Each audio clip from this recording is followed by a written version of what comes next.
Սկզբից Բաքու, հետո Երևան։ Տարածաշրջանում են Միացյալ Նահանգների առևտրի և զարգացման գործակալության ներկայացուցիչները։ Պրոտոկոլային հայտարարությունից տեղեկանում ենք, որ TRIP նախագիծն են քննարկել Բաքվում։ Այդ քննարկումները կշարունակեն նաև Երևանում։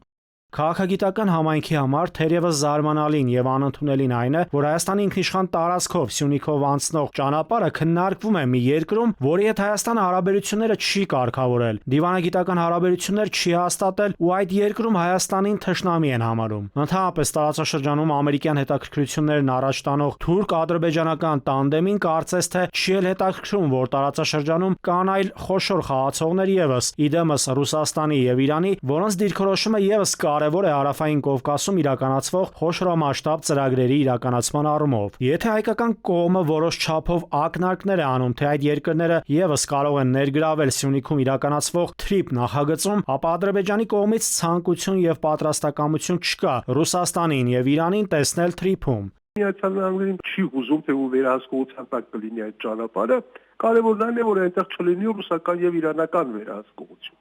Իրենց համար առաջնահերթը դա է,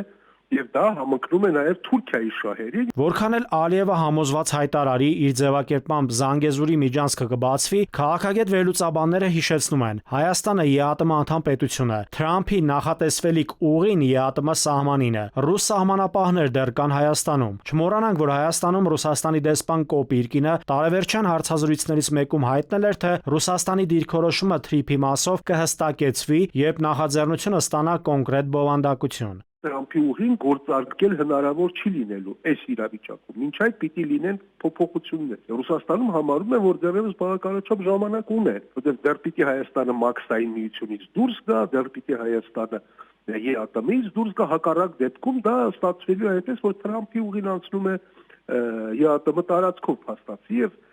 մաքսային միության տարածքով։ Տեսակետներ կան, թե Հայաստանը դեմ է, որ Սյունիքում միայն թուրք-ամերիկյան ներգրավվածություն լինի։ Ըստ վերլուծաբանների դա է պատճառը նաև, որ օրեր առաջ Թուրքիայի արտաքին գործերի նախարարը հայտնեց, որ ԱՄՆ-ն ճնշում է գործադրում Հայաստանի վրա։ Դա այլևս լուծված հարց է, նաև այն պատճառով, որ պայմանավորվածությունների ներքո ԱՄՆ նախագահի ստորագրությունն է։ Հարցից խուսափելը Հայաստանի համար ինքնասպանություն կլինի, հատկապես եթե հաշվի առնենք, որ ԱՄՆ նախագահ Թրամփը այս երթուղում տվել է իր անունը, եւ այն այժմ նրա ճանապարհն է։ Միացյալ Նահանգները Հարավային Կովկասում եւ ընդհանրապես աշխարհում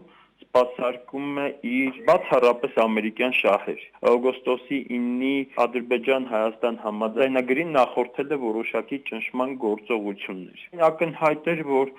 այս համաձայնությունը ունի զուտ, այսպես կոնյուկտուրային համաձայնության բովանդակություն։ Այն հիմնված չէ ոչ Ադրբեջանի եւ ոչ էլ Հայաստանի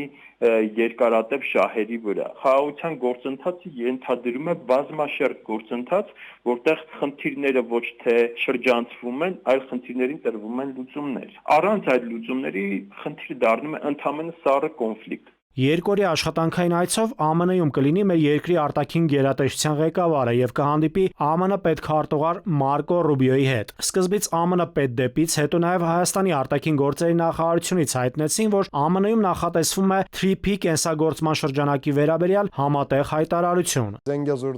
Այդ ընթացքում Թուրքիայի տրանսպորտի եւ ենթակառուցվածքների նախարարն է թուրքական լրատվամիջոցներին տեղեկացրել, թե Ուրալօղլուի ձևակերպմամբ Զանգեզուրի միջանցքը շահագործման կհանձնվի մինչեւ 2030 թվականը։ Նա հայտնել է, որ Նախիջևանի կողմում կան նաև անավարտ հատվածներ եւ որ Ադրբեջանը հավանաբար այս տարի կսկսի դրանց շինարարությունը։